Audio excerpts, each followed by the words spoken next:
Welcome to Coruzant Technologies, home of the Digital Executive Podcast. Welcome to the Digital Executive. Today's guest is Rahul Karan Sharma. Rahul Karan Sharma, an inspiring leader, dedicated his life to empowering individuals for positive change. As an author, public speaker, and mindset coach, he motivates audiences worldwide with his passion for personal growth. Rahul holds an MBA in human resources and a master's in organizational development. Raised in Ujjain, India, he values independence, discipline, and sportsmanship. His literary works, including Habits for Miracles and the best-selling Be Action-Oriented, offer invaluable career insights. With a commitment to servant leadership, Rahul excels in building high-performing teams and developing leaders. Well, good afternoon, Rahul. Welcome to the show. Thank you, Ryan, for having me on the show. I appreciate it. Absolutely. And I appreciate you jumping on to have a conversation behind the mic today. Hailing out of the great state of, well, you're in Washington, D.C. That's not really a state, but you're in that Maryland, Virginia area. So I appreciate making the time. And Rahul, jumping into the questions, I want to talk about your background a little bit. Growing up in India, how did your upbringing influence your values of independence, discipline, and sportsmanship? And how do these values manifest in your work as a mindset coach and author? Sure. Great question. I would say my value of independence, discipline, and sportsmanship really had a foundation while growing up, thanks to the country, thanks to my family, parents, teachers. And independence was basically instilled through the emphasis of self-responsibility and self-reliance brand. And again, my thanks to my family and the community. The bigger piece, I would say, is my boarding school experience. I lived in a boarding school for close to 5 years. And that is where I learned to trust in my own abilities and make decisions independently. Discipline, thanks to my father, it was the structured routine we had, the expectation set by parents and teachers really made a difference. And it allowed me to have a steady work schedule or probably going for practice for my sports, really building personal habits. That's something that discipline taught me. And throughout my early childhood, played a lot of sports.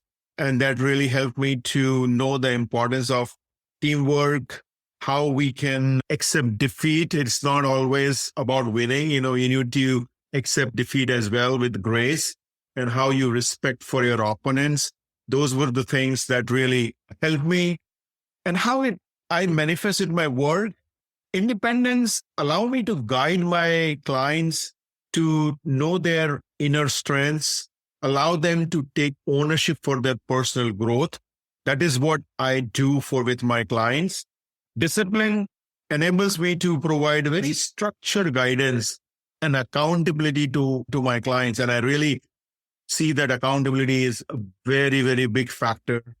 And the sportsmanship allow me to have the collaboration, the empathy factor, and mutual respect between me and my clients to ensure that we are going in a right path. So these are some of the things how I inculcated and how I manifest in my day-to-day work, Brian. Thank you. And I love the story. A lot of times we learn so much in our youth, but we all had an experience, including myself. I did boarding school for a year, and you learn to really work independently. You grow up very quickly, obviously. And I just love the story. So thank you. And Rahul, your books, Habit for Miracles and Be Action-Oriented, have been highly influential. Could you share the key moment or idea that led you to write these books? And what impact did you hope they would have on your readers? Sure. So the inspiration, Brian, was simply my own personal journey, the realization from my journey. And early on, I recognized the transformative power of habits and the crucial role of taking action in achieving meaningful results. With Habits for Miracles, I aimed to convey the message that small and consistent habit can have a very profound impact on our life. Many a times we look for bigger changes, but my message to my readers is that small and consistent changes can also make a difference. And in my book, I have shared about my own experience, some practical strategies, and it is a very good read in terms of if you want to take action, if you want to really make it happen, if you really focused on making an impact in your life, this book will tell you some of the tips and tricks of how you can make it happen. Action oriented was basically derived based on the thought process that action is the catalyst for progress and success. In this book, I am sharing the 5 keys to take consistent action, where I hope our readers step out of their comfort zone to pursue their goals with confidence and determination. So those were the reasons for me to write these books. And it's all about my personal journey, personal experience, and it's all about inspiring others. The end objective is if one person can get inspired through my books, that is what I would be feeling very, very happy.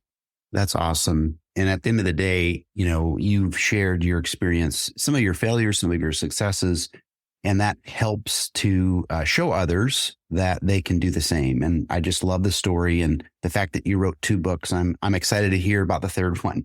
So, Rahul, you're known for motivating audiences worldwide with your passion for personal growth. What are some of the common challenges people face in their personal growth journey, and how do you advise overcoming them?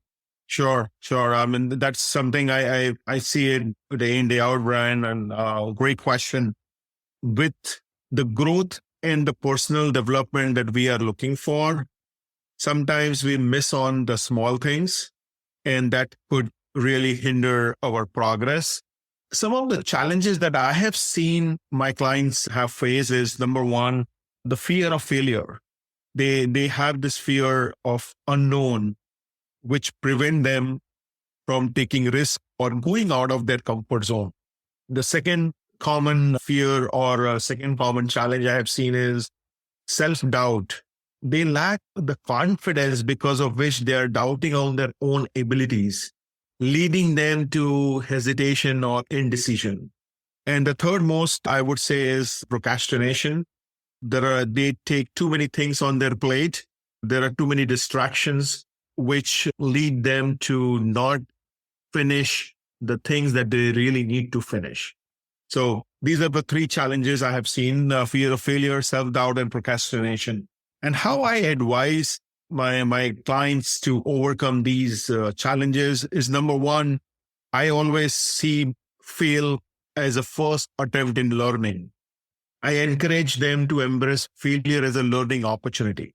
We never fail. We always either win or we learn. That is the thought process in my coaching, with coaching clients. The second thing is building the self-confidence. Many a times when we have the thought process, positive thought process, those are the things that will happen in reality to us. So if we are thinking about being low on confidence, that is what going to happen, because our mind is not able to distinguish between what is real and what is imaginary. So I help individuals to build confidence by recognizing and celebrating their strengths and achievements. Even small win should be celebrated, and that's what we do during our coaching engagement. And last but not least, I encourage them to take consistent action, no matter whether it is a perfect or imperfect, but just focus on taking action, because that consistent action is something that will help them moving to their goals and dreams. So these are some of the things that I see people facing challenges, and this is how I request them to overcome it, Brian. That's awesome. Thank you. And I loved you sharing some of the most common things that people experience, obviously, that holds them back. The fear of failure, self-doubt, and procrastination are certainly big drivers in really people's things that hold them back anyway. But I appreciate some of the insights there and helping others. And Rahul, last question of the day for our listeners who are aspiring leaders or coaches, what advice would you give them based on your journey and experiences in the field of human resources and organizational development? Sure. Well, for aspiring leaders or coaches, based on my experience, I would encourage them to focus on these three aspects. Number one is lead with integrity and authenticity.